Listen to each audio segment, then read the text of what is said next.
So let me say hello to everyone. And since we have people from every continent, it's a good morning to those of us here in the Americas.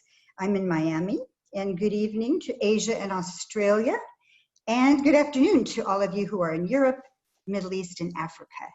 And welcome to this very special Wellness Masterclass with Dr. David Brenner, Fred Maxik, and Dr. Michael Roizen, The Power of Light, Fighting COVID-19 and Future Pandemics with Far UV.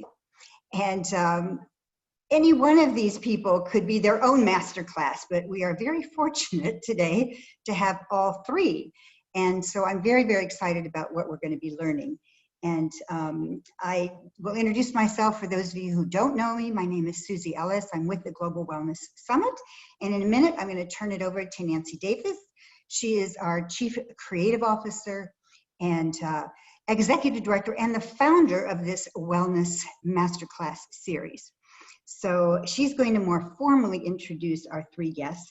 I just like to say something a little personal, and I'll start with you, Michael Roizen, because I have visited you in Cleveland, and a couple of things about you. One is I love your title, and I don't know how long you've had it as the Chief Wellness Officer. Isn't that the right title? Yes, Chief Wellness Officer. But Wellness Officer, that was a big deal for all of us in the wellness industry that someone at Cleveland Clinic had that title. How long have you had that? So I'm now emeritus, but we started the Wellness Institute in late 2007. So I was the Chief Wellness Officer till last year, and now I'm emeritus. But I still see patients and do this and enjoy doing it. Well, in 2007, that was really radical to have a title with wellness in it, because I know we weren't really using the term much. So, but you've really blazed the trail. And I also will just say about Michael, when I visited you, you were, somebody grabbed you and said, okay, we have to do some TV thing. And you just sat down in the chair. And I mean, I've never seen anyone so comfortable in front of a camera. So anyway, no wonder you're on TV a lot. So I'm glad you're here, Michael. And Fred, we've seen each other a few times. We've had dinner together. And all I can say is that I've never been more enchanted by someone sitting next to me talking about lighting science. So I know you're going to find him extremely interesting, fascinating. And I just came away realizing this guy is the top of the game. I mean, there's nobody that knows more about this topic than you, Fred. And David, I haven't met you yet, but I see from your bio that you are an expert in radiation for the layperson, which means that's me. And I know, being part of this team, you have a stellar background, and I can't imagine what the three of you have accomplished together. So with that, I'm going to send it over to Nancy for more formal introductions, but I'm really grateful to the three of you for being here for us with this Wellness Masterclass today. Thank you. Thank you, Susie. We feel lucky being here, Susie, so thank you. Thank you, Michael. Absolutely. Thanks, everyone. Thank you, Susie. Before I introduce these distinguished gentlemen, I'm just going to give you the usual few Zoom instructions. Beatrice is going to keep everybody muted because we're a large group, and that will ensure that there's better quality audio. Perfect. That was perfect. There's a couple of ways to view the Zoom call. Top right of your Zoom window, if you choose the gallery view, you'll see this beautiful mosaic of international faces. But when these gentlemen are presenting, I would urge you to use the speaker view, which brings them more prominently to your screen. I'm sure you've already been doing this, but there's an arrow center right of your Zoom window, which allows you to scroll through and see the many, many friends and colleagues who are on this call that will continue to grow. Bottom center of your Zoom window, you'll find the chat button. Once you click on that, it'll open a window to your right. That's where everyone is saying hello and putting where they are. Alas, right next to that is the share screen button. I believe Beatrice has disabled that function, but just be careful because sometimes people accidentally click on it. I also just want to let you know that we do record these calls. We share them on our video, on our website very, very quickly. And so you will have the opportunity to hear this again and share it with your friends, which is very good. We find lots of people listen to it. Okay, now it's my pleasure to formally introduce our guest this morning at the Wellness Masterclass. You know, there have been moments in history where circumstances created a need, a challenge, an opportunity. And that's when certain people step up and innovate and really lead. And this has really been one of those moments in the world. We're very fortunate that the three people here with us today answered the distress signal with science, technology, and a desire to impact our health ongoing. Dr. David Brenner, Fred Maxik, and Dr. Mike Roizen are here to tell us about their groundbreaking technology and to shed light, I'm sure you get a lot of those puns, on a safer, brighter future for us all. You know, reading their collective resumes would take all the time we have, so we will be sending their full bios in our follow-up email, along with information and links about the company and everything that we mentioned throughout this conversation. For white papers and scientific research studies and all of that, we'll send to you after. I'm just going to quickly introduce everybody. Dr. David Brenner is director at Columbia University Center for Radiological Research, which is the oldest and largest radiological research laboratory in the world. Dr. Brenner works with a multi-institute consortium developing technologies to rapidly test radiation exposure after large-scale radiological events. Dr. Brenner has published more than 270 peer-reviewed papers, written 2 books on radiation for lay people, has received numerous awards, and sits on several boards. Fred Maxik is the founder and chief technology officer of Healthē, with an E, not a Y, by Lighting Science, is one of the world's foremost experts in solid-state lighting.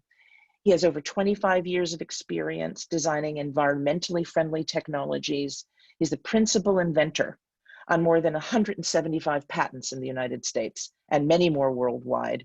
And he's published several papers on light and its interaction with biological systems.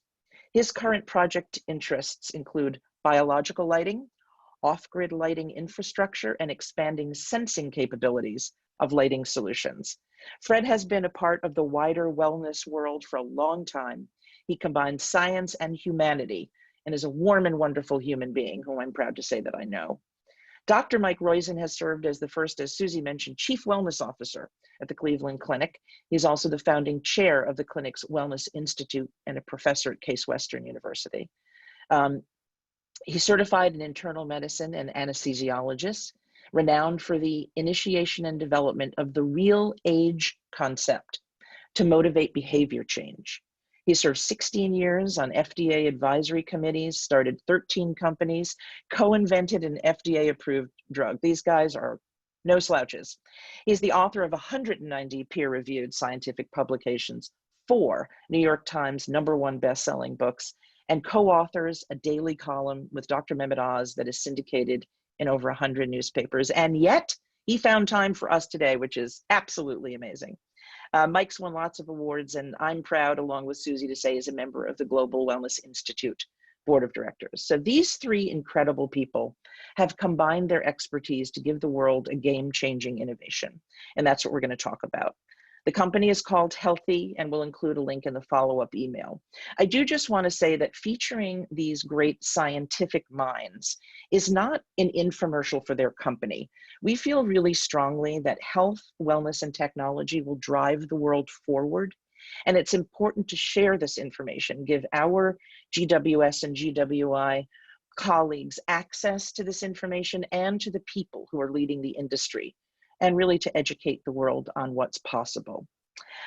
Okay, gentlemen, I promised to ask you later about yesterday's incredible announcement. Let's start with this, though. When COVID-19 hit, did you immediately think, I know how to stop this? Did you have, dare I say, a light bulb moment? Can you tell us how this started? Fred, do you want to start? David, Mike, whomever. I'll take a first stance here. I think we have known for some years that things like this were possible, and we've been talking to people about it for over a decade now. In various areas, we've worked with NASA over the past years and looking at how we can deal with pathogens in a very, very closed environment. So I think we had a very good knowledge base to draw from, and we had, from our side, already had products in the market that were capable of dealing with it. I think what COVID did is it really activated us to embrace how far we can take the science and how far we can push it to understand what it would do to potentially disrupt this pathogen from wreaking the havoc it has wreaked. And I think we are well within the bounds of this being able to deal with a good chunk of that. It is part of a solution, though. It's not a complete solution, but it is part of a way to make our environment, our built environment, a healthier and safer one for us to occupy.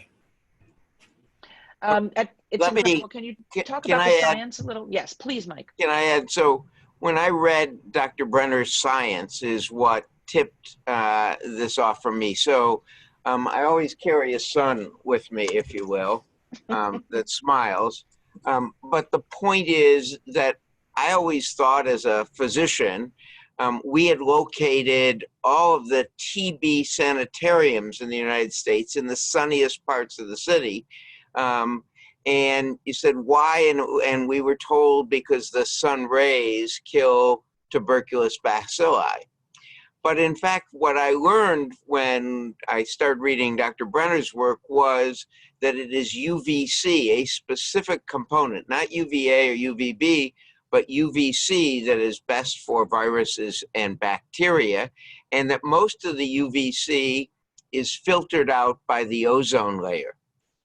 But a specific part, that is the UVC, you can generate in a lamp. A lot of Dr. Brenner's work was on that. And the amazing thing is how fast it killed viruses. So as you know, the Cleveland Clinic has a outpost for brain health, the largest actually in the world in Las Vegas. And all the shows were closed down. And I said, what if we could put a lamp on the back of every chair, because it doesn't show, if you will, visible light to any degree, but you could kill the viruses and have all the shows open. And so I got interested in saying, wouldn't this be a remarkable set of things? And couldn't you on airlines have, in fact, you know, those, if you will, those little lamps that go around you, the gooseneck, a small gooseneck in an airplane, because you'd kill the viruses that were coming in contact and the bacteria and stop a lot of the colds that occur on airplanes. And at the same time, I said, in addition, it cures the medical issue. We could have this in our emergency rooms. We could have this, if you will, between us and our patients, and stop the worry about medical professionals. And even since Dr. Brenner's work showed it wasn't dangerous for eyes or skin, the worries about the broad UVC wavelength, but having a specific one, that you could actually have this on in our ICUs and really decrease transmission. And so that's what got me really excited about this technology. And I hope I can then, if you will, pass it to Dr. Brenner to talk more about this. Yes, please, absolutely.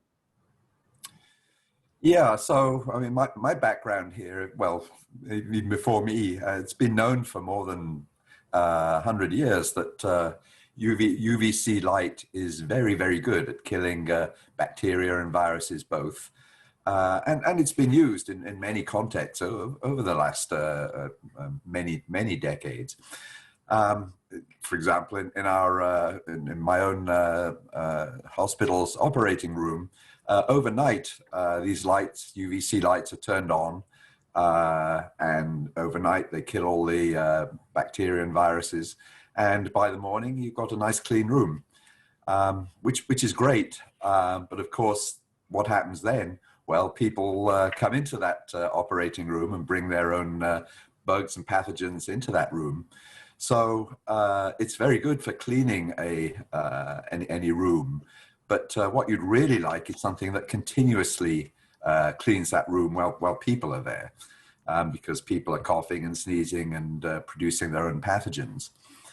And the problem there is that we've also known for a long time that you can't directly expose people to conventional germicidal UVC light because that would be a health hazard, both to the eyes and to the skin. So really where we came into the story was to think, well, is there a type of UV light which we can use which would have the same killing properties, virus and bacteria both, as conventional germicidal UV light, but wouldn't have the safety issues. And would that be the case, then you could actually use it directly when people are around. And that's really what you want. You want to be able to decontaminate the air when people are around, not when people are not around. And what we came up with, was now 7 or 8 years ago, was a particular wavelength of UV light that we call far UVC light. Other people call it different things, but it's around 220 nanometers in wavelength. And conventional germicidal UV light is about 250. You might think that's a pretty trivial difference, 220 to 250, but actually it makes a world of difference. Because what happens at these lower wavelengths is that the UV light is actually absorbed in the outer layers of our skin, the dead layers of our skin. You know, on the surface of our skin, we have dead cells. The technical term is stratum corneum, but it's a few layers of dead cells. And this far UVC light, as opposed to conventional UV light, simply can't penetrate through this dead cell layer, so it can't reach the living cells in our skin. And it's the same story with the eye. Right on the very surface of the eye is a so-called tear layer. And this far UVC light gets absorbed in the tear layer. So again, it can't reach the critical parts of our eye, the top part being the cornea. So the idea here is this far UVC light is just as good as conventional UV light for killing bacteria and viruses. And as I said, we've known for a long time that it's very good at doing that. But it's safe. You can actually use it in rooms where people are actually hanging out and doing whatever they're doing without it being a safety issue. And that's the big difference between far UVC light and conventional germicidal UV light, that you can use it when people are around. And that's really what you want to do. So we were really interested in influenza, and we are actually approaching the flu season, as you know, and hope you'll all be getting your flu shots. But influenza is a major issue, and influenza is also transmitted primarily by airborne routes. And we were working on asking the question, can far UVC light kill influenza virus?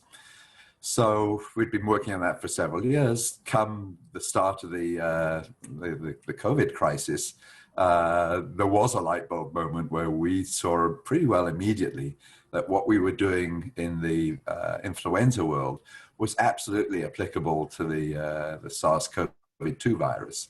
Because, I mean, I think it was pretty clear to most people, maybe not some of the authorities at the time, that really this was an airborne transmitted problem. And I think we now know that's actually the case. So it was pretty easy for us to switch our attentions from influenza virus to SARS-CoV-2 virus. And pretty quickly, we were able to show that far UVC light is indeed very good at killing these coronaviruses. And that's really where it started from our perspective. I mean, it's incredible. It feels like the best kept secret in the world that there is a way to do this with lighting. And I know, do products that do this exist anywhere on the market yet for consumers? I mean, how do you translate this science into the applications, into the world that, I mean, people are asking questions already about, you know, there's going to be a flood of people wanting these in their homes, their businesses, and everywhere else. How do you translate that? What do you do with this technology? How do you create these products? I mean, you're all so entrepreneurial. What's happening with that? So I think, Nancy, we are continuing to introduce new products that utilize this technology. And for instance, I just happen to have the same next to me. Oh, great. Yes, But show us one. So this is one that could be used in various settings. It could be used in hospitals, but it could also be used in homes or offices. It has both an optical light that could be circadian tuned or tuned to any other biological function we might be interested in, but also has an element on it that's a far UVC emitter, and that far UVC emitter can be turned on or off based on occupancy, based on time and various thresholds of exposure. And that's all programmed in a light that could simply be turned on and off with a light switch. So if you can imagine that it could fit in this form factor, it can be used fairly ubiquitous. That's the path that we're going down. There will be quite a few new products coming out, and there are a number that are already in the marketplace and shipping today. But offices, homes, recreation areas, all possible today already. Well, I'm sure that, you know, a number of people that are on this call are in the spa and hospitality world. I mean, a lot of them are in the business world. All of this global. First of all, does it work everywhere in the world? And you know, the application, where are you currently? I know you've got some in health clubs, you've got some in residential buildings already. Can you talk a little bit about how this is going to get deployed? Well, I think this is going to be seen in so many areas. I think the health, spa, any places where people tend to congregate, and potentially shopping malls, office buildings, or around the coffee pot to start with. I think we're going to look at some of those higher concentration areas first. Senior living, big users as we move forward. So I think as it becomes more and more available and more accessible, we'll see quite a few additional application spaces. I know Michael and I have talked about a number in the future, theaters and other things like that are well within our sights in the near future. But the technology is also going to evolve into ways that it becomes more applicable and more friendly in certain areas. We're looking today at sort of the first phase of what this is today, and that's dealing with the problems we have today. This may just be a practice for the next pandemic, and how we build this into our environment to make it more resilient to these pathogens occurring is going to be critical for how we move forward. And we'll devise and design new form factors to accomplish that. How much of this, I'm sorry, David, you have to go ahead. Yeah, if I might jump in there. And sure. What one sort of fundamental difference between this approach and an approach like a vaccine, for example, is this is one size fits all, that the far UVC light, or UVC light in general, kills all bacteria and viruses, whereas of course a vaccine is very, very specific. So what we're doing here is preparing us for upcoming influenza seasons, but it's also preparing us for the new pandemic, which will no doubt appear within our lifetimes. We'll be ready next time around, so we don't have to change anything as the pathogen or the virus changes. We'll be ready. I also think, as David, you are fond of saying in other conversations we've had, unlike pharmaceuticals to treat these pathogens, using light as a countermeasure does not create the drug-resistant strains we're seeing where other pharmaceuticals have been applied in the past. So this gives us a much more direct approach in how we inactivate these viruses and pathogens, but also doesn't create the downside of what's happened with pharmaceuticals in the past. Nancy, let me go and say, so the Miami Dolphins are using a number of these in their locker room, both with air filtration and with a light, so protecting the players from the pathogens from viruses. It can be used, obviously, as an entrance to a spa, if you will, with the Topher. So, Fred, if you would describe that in a few seconds. It can be, but the locker room use is the comparative to the spa. This is a perfect use for it, if you will. And as I think David mentioned, the great news is once you have this in, you don't have to worry about the next generation of viruses or mutations in the viruses, as this inactivates or kills the virus on. And I think David, you or Fred, one of you, it's a 99% kill rate over 15 minutes. So that was a question, was how much time exposure and how much of the lighting is needed in a space, like, you know, what's the ratio of light to space to know that it's effective? So David, do you want to start that, or you want me to? Go ahead, Fred, you take it. Yeah.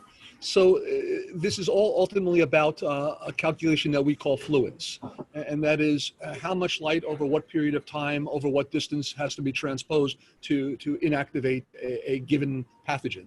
All pathogens have slightly different dosings based on the size of their RNA or their DNA, or essentially what makes up the target area we're trying to hit. And there's good documentation on what pathogens require what levels of fluence to be inactivated. So it is all time, distance, and power dependent. And if we trigger any one of those three legs, we change the others. So I would say from David's research, which I'll let him speak to directly, this particular pathogen we're concerned about can be inactivated fairly quickly at fairly low power levels, and is very appropriate for this type of treatment. I don't know if, Dave, you want to speak about exactly what you found? Well, maybe I'll speak a bit more generically. I mean, my picture of what happens in an indoor environment, I mean, when a few people are in a room together, is that we cough and we sneeze and we shout and we sing, and that produces viruses in the air.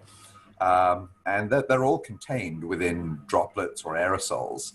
And and there are various sizes of these aerosols and droplets that are produced. So the bigger ones actually drop to the ground within a few seconds very quickly, and within a few feet. And that's the reason why we have our 6 feet social distancing rule. But the smaller ones don't. The smaller ones start floating around in the air, and they can stay in the air, and the viruses inside those aerosols can stay living for hours, literally. So really what we want to do is be able to just reduce the ambient level of virus that's in the air in a group setting when people are around. So the question isn't really, how long does it take to inactivate a particular virus? The question is, what can we do to over a period of minutes and many minutes to reduce the level of ambient virus in the air? So that's what I see Failla as being very good at doing, is continuously exposing the air in an occupied environment and continuously decreasing the level of virus in that room. Has this been tested specifically on COVID-19? Yes, it has. It's been, well, the first tests that we did were with different coronaviruses, which we were able to aerosolize and then show that Failla light could kill them. But subsequently, actually several groups now have demonstrated that Failla light is very efficient at killing the SARS-CoV-2 virus. Are there any risks associated with exposure to this? I mean, obviously, historically, UV has had a bad reputation in terms of human interaction. Obviously, this is a whole new level and a whole new thing. But what is the research behind that, and are there any risks to that? Well, you're right. The conventional germicidal UV light you can't use directly expose people to it because of the risk to the skin and the risk to the eye. So really, the fundamental thing about far UVC light is that it cannot penetrate into the living skin or into the living eye. So in terms of safety, I mean, there are several ways you can approach that question. So one is what I just said, the pure physics of the matter. A second one is that there are actually a whole bunch of regulations that have been in place for the last couple of decades for UV light and wavelength specific regulations. And it's very important that we stay within those regulatory limits. So it is a regulated piece of equipment, and all the manufacturers, including Healthē, are going to stay within those regulatory limits. And then the third part of the story is that, in fact, lots of people, ourselves included, are doing research in terms of both of the efficacy, killing viruses, but also the safety. So there have been over the last 7 or 8 years now, there have been lots and lots of studies, nationally, internationally, on safety, both short-term studies where you exposed to high doses of far UVC and then look pretty quickly to see if you see any effects. But also, for example, there's a long-term study that's going on at Columbia where we've been exposing hairless mice for just about a year now to actually quite high levels of far UVC light continuously, 8 hours a day, 5 days a week. And we examine those mice every couple of weeks, both for any skin issues or any eye issues. And now, just about 1 year into that study, absolutely nothing. We don't see any skin issues. We don't see any eye issues compared with the control mice that in the adjacent room that don't get any UV light exposure. So we've got three approaches. We've got the physics of the matter. We've got the regulatory framework, which we are definitely going to be going with. And we've got a lot of experimental studies now. Does anybody else of the three of you want to add anything to that before we move on? Yep. Okay. So I can tell from the questions that people are already figuring out how to implement this technology and what they're doing. There's some questions about the impact of this light on textiles and all the surrounding and furniture and other products that are in let's say in a hotel room or in a spa or other things. So can you comment on what exists in terms of research on the any risks to surrounding environment for this? So there have been over the past 20 plus years a number of papers of the effects of UVC light specifically on materials and on material properties. Certainly there are some elastomers that are at risk to a degree, but again, this is a function of that light being able to penetrate into those elastomers versus a surface phenomenology. So we would expect this to have something less than the effect of what you see with the 254 tests that have been published to date. But there might be some. I would look specifically at elastomers as being a potential area we should continue to investigate. But in other materials, we haven't seen anything. Now we've had these already in marketplace under a lot of different conditions for going on 6+ months in the far UVC parts. But on the UV parts, we've had them in there for decades. We've done studies with NASA that go back 10, 15 years ago about what happens when we put these in. So I think those answers are fairly well known, and there's a couple of materials we probably want to stay away from. But for the most part, it's reasonably solid, reasonably safe, and has very small effects.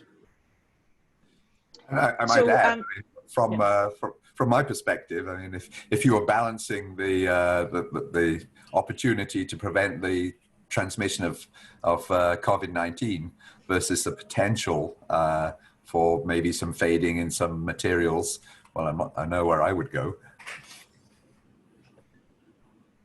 So a question has come up from Don Genders, and that is with a single lamp, an example of like what size room would a single lamp serve?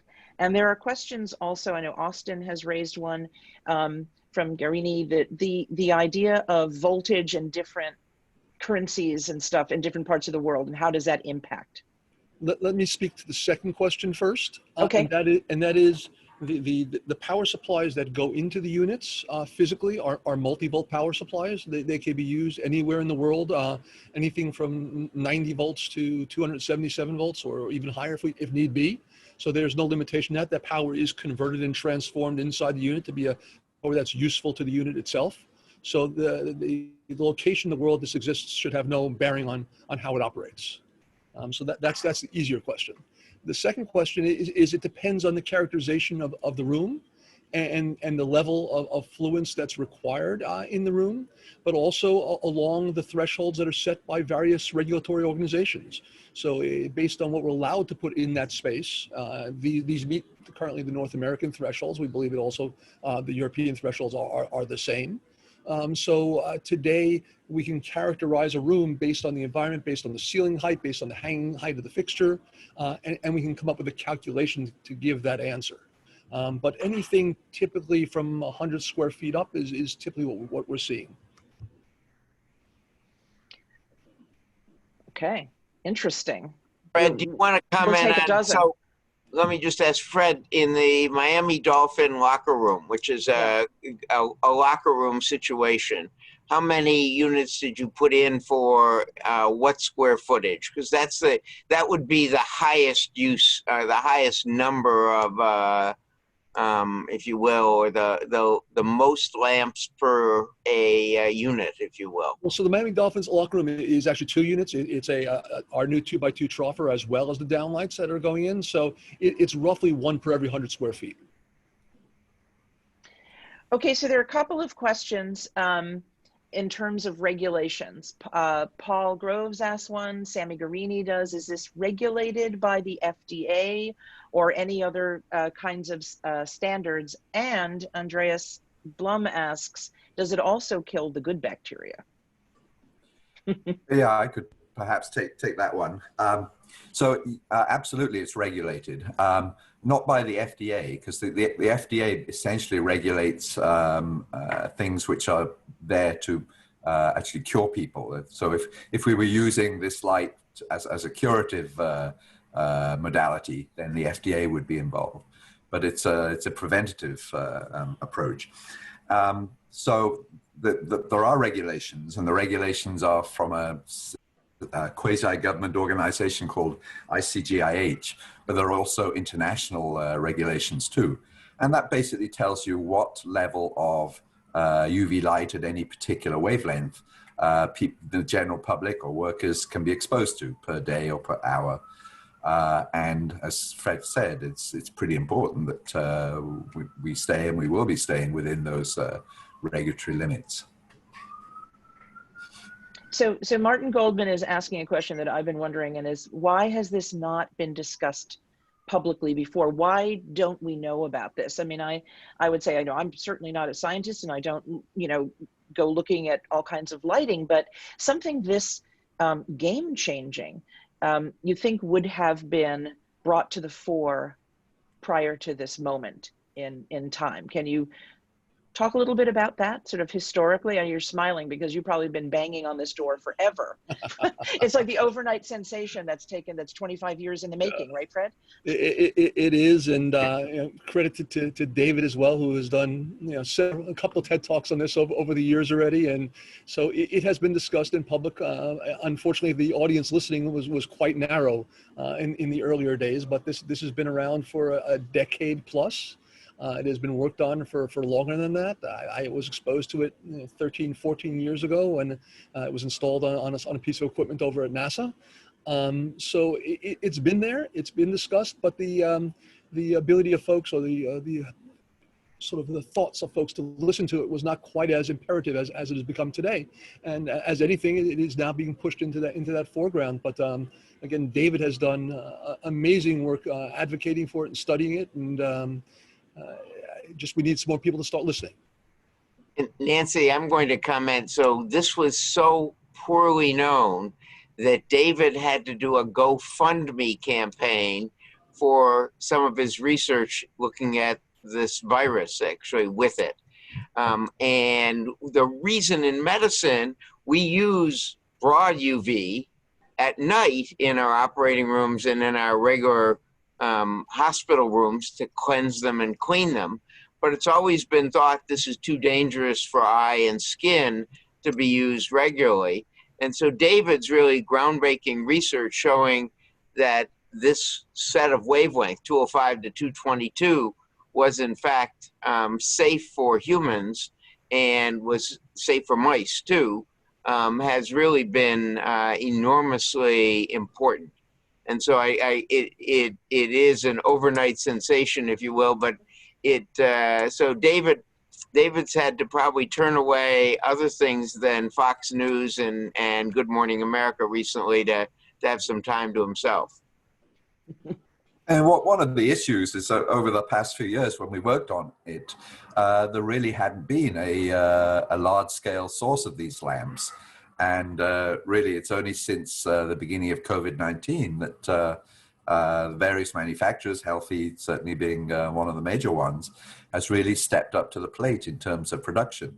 So had you asked 3 years ago, can you install this in the Miami Dolphins locker room? The answer would have been no, because the lamps really didn't exist in large numbers. And we could buy lamps in very small numbers, ones and twos and threes to do research.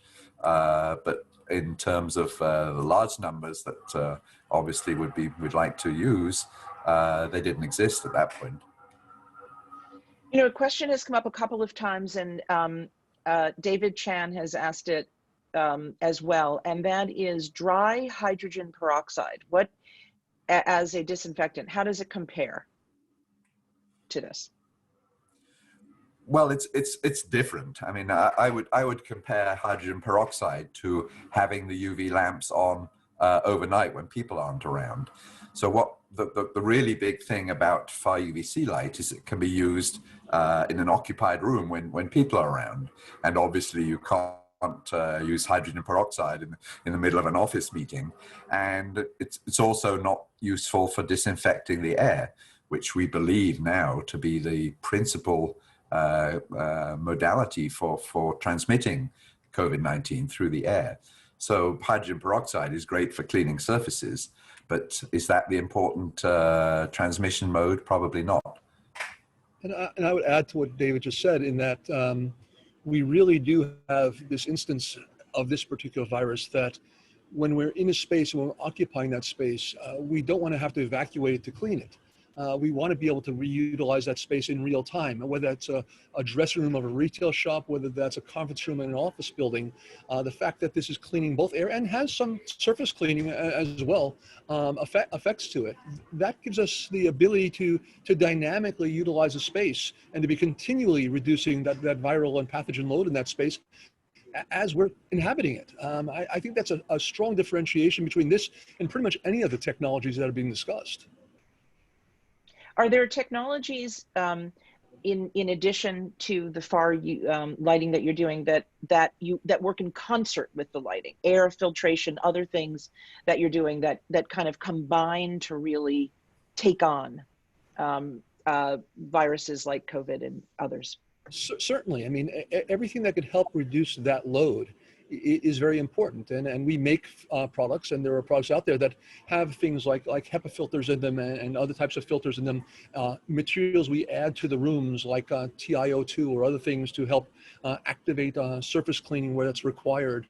But this pathogen in particular is an air-based one in terms of how it is being communicated between us, and the ability to clean that in real time and deal with air that's not going to be drawn through an HVAC filter, but in real time and in real space, is a strong differentiator. But HEPA filters and other things make it even a more powerful application. But Fred, you've also got a system where the air is filtered with a HEPA filter and the UVC on it. So just, Nancy, so it's a really good question, meaning how do you make sure the air gets filtered and you bring a strong, if you will, air filter with the UVC built into it in addition to the HEPA, and you kill the viruses and bacteria in there. Yeah, and you also deal with some of the particulate matter that just projecting light into a space would not necessarily deal with. I would remind you of two of our more standard approaches, and that's using masks and using social distancing. So far UVC light is in no way replacing those. I certainly see it as just another weapon in our battle against this terrible disease, but absolutely the standard approaches we need to keep doing. Dr. Brenner, is there research in the pipeline, Melissa wants to know, about the impact of this lighting, big studies and stuff being conducted? Yes, absolutely. I mean, there are a lot underway, and I talked about just one big study that's ongoing at Columbia where we're radiating or exposing hairless mice to far UVC light over a very long period of time. But there are many other studies going on in Europe and in Japan also. For example, looking at the effects directly on human skin. And those studies that have been published so far have been very encouraging. But yeah, I mean, one of the things about safety is you can never prove that something is safe. You can prove something is unsafe. So the way safety works is you basically have to approach the problem from various sides, from the regulatory side, from the basic science side, and from the experimental side. And those will continue. Kim Sturzer wants to know if you've all got this lighting installed in your offices. I will just tilt the screen, and that's it behind me. Okay. So yes. And can you talk a little bit about the cost, and then I'm going to let you talk about the big announcement from yesterday. But can you talk a little bit about the cost of this? The cost is not prohibitive. If you're installing it in sort of the critical areas, it is very in pretty much any commercial setting. It differs based on things like ceiling height, based on pendants, but it is not, the cost should not be what's prohibitive. One of the things we've tried to do, and I'll get a commercial for a second, is we've tried to make it an approachable technology when trying to build it to scale as quickly as we can to drive those costs down. So I don't think costs would prohibit anybody from entering into this type of application. Sandy Abrams, who will be at the summit in Palm Beach, is asking whether we're going to showcase this at the summit in Palm Beach, and I will just sneakily let this inside group know that we've sent Fred to the breakers to see whether it's possible to have some of this lighting at the summit, which would be incredible, not just to showcase the technology, but to add to the many ways and protocols that we're using to keep us all healthy and safe at the breakers. Okay, yesterday there was a very big announcement, and which one of you would like to talk about it? And I know Craig Kogut from Pegasus Capital Advisors is also on the call. He's gone dark up there. Craig, are you still with us? You've turned off your video, but this was yeah, and you're muted, but this was an incredible announcement. Craig is involved with the company as well. Which of you would like to tell us about the announcement? Well, thank you for that, Nancy. I went dark because I had cats wandering in front of the screen. We love that. But it might be distracting. But for Fred really worked hard on this together with the whole Healthē team. It's a great accomplishment to, our Abe Morris, who's on the call, I think. I don't know if Wes Naylor is, but it was a team effort. Fred, you want to talk about it? Yeah, I certainly can. So yeah, we're very excited. We've been working with the Boeing folks for a while now as a team. We have about 5 or 6 of us who have been working fairly constantly on it over the last several months. And the announcement is that we will be making a far UVC wand for them to utilize in the cockpits and the cabins of their aircraft and of their aircraft customers. This is Boeing. I think I'm not sure everybody heard that. Yep. Which are the major airlines around the world, and they've already seen a very positive response as part of their initiative to bring the airline industry and the travel industry back to what the new normal will be. And we have a very effective unit that we've developed with them that is going to be out before the end of this year. Fred, this is Wes. I am up, by the way. Hey, Wes. Good to hear the conversation. And Wes has put fabulous efforts into making this happen, and greatly appreciated. And without him, this would not have happened. So we're very excited to move this forward. Will that wand be available to consumers as well?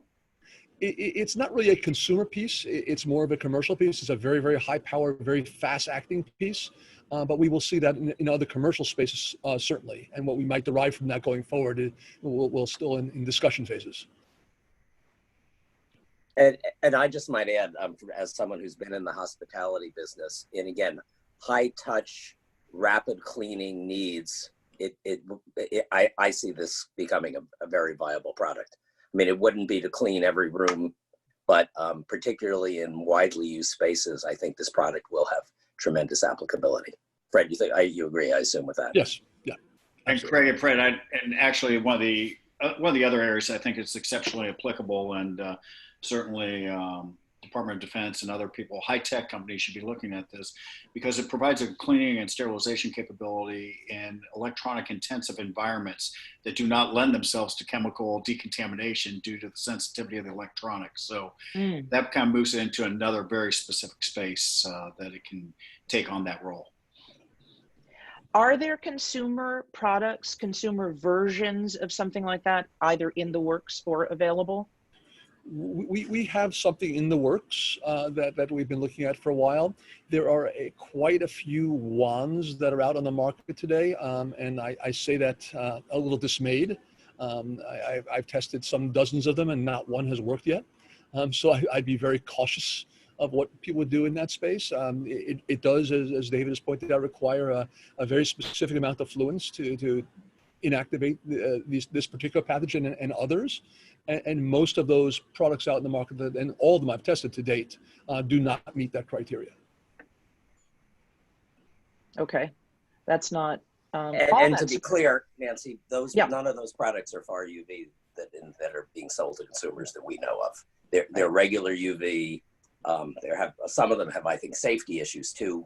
But as Fred's saying, they may have no impact anyway. So you're endangering yourself for nothing. How are you going to educate people? I would add too. We've also tested a number of products that claim to be far UVC that are advertised on the internet, and by and large they're not. How are you going to educate people about this? I mean, you have in front of you today hundreds of very educated people in the wellness and well-being field, and I think this is of great interest and news to a lot of us. How will you educate people about the value of this and the importance of this? Any thoughts? Any plans? We are spending a great deal of effort and time around how we create that messaging. We've brought on a wonderful science board to help us get that out. We've entered marketing to get that out, but we're also in partnerships with folks like Boeing. We're going to get that word out. But this is not your grandfather's UVC. I grew up being taught stay away from UV. Yes. Lather yourself in sunscreen. Exactly. This is a whole different wavelength, and that, as Dave pointed out, that difference of only 23, 24 nanometers makes a world of difference on how our biological cells interact with it. And in fact, it does not penetrate us. It is not the same as we have seen with UVC before. So we have to get that differentiated message out. There's one thing I just want to mention, because I'm watching the clock and lots of questions are coming up. And I mentioned this earlier, but I will again, that we saved the chat with all of your questions, and we are going to get that to David, Mike, and Fred, and let them answer a lot of those questions. And then we will send that in the follow-up email so that you have answers to your questions. We can't in this time get to all of them. And we do keep everything on time and on schedule. So appreciate your patience with that. This is extraordinary technology. I do hope you will indeed come to the summit and tell everybody about it. So two questions. Where do we buy it, and how do we invest in the company?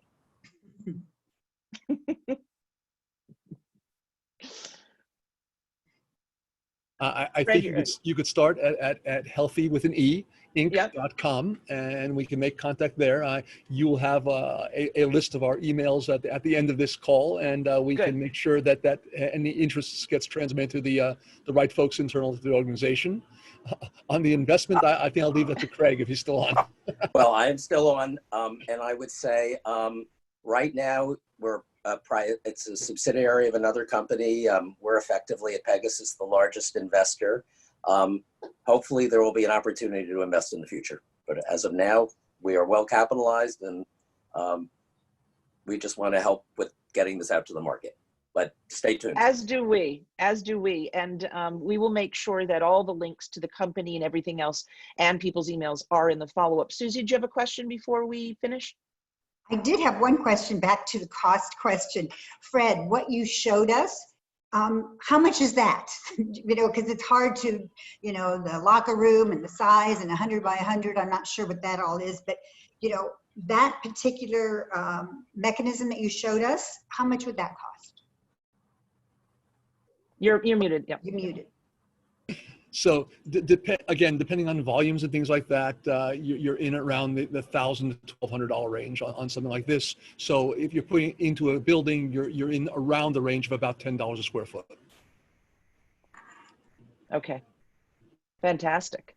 All right, there's a question that I ask everybody. I'd say, and Fred, you were commenting that you're trying to mass produce and bring the cost down. So if that is unaffordable for people and widespread, you will be bringing the cost down as you manufacture up. Absolutely, and to be clear, we are already mass producing it. We are capable of making thousands at a time today. We will be moving that up to making 10,000 at a time in the very near future. So they are available, and we intend to drive the cost of it down as production volumes ramp up. Fantastic, and I can see Craig smiling for those thousands of for the mass production, which is incredible. So there's a question I ask every masterclass participant, and that is, what keeps you up at night and what makes you optimistic about the world? And I'm going to ask each three of you to answer those questions very briefly, so we can meet our time. Mike Roizen, do you want to go first? What keeps you up at night and what are you optimistic about?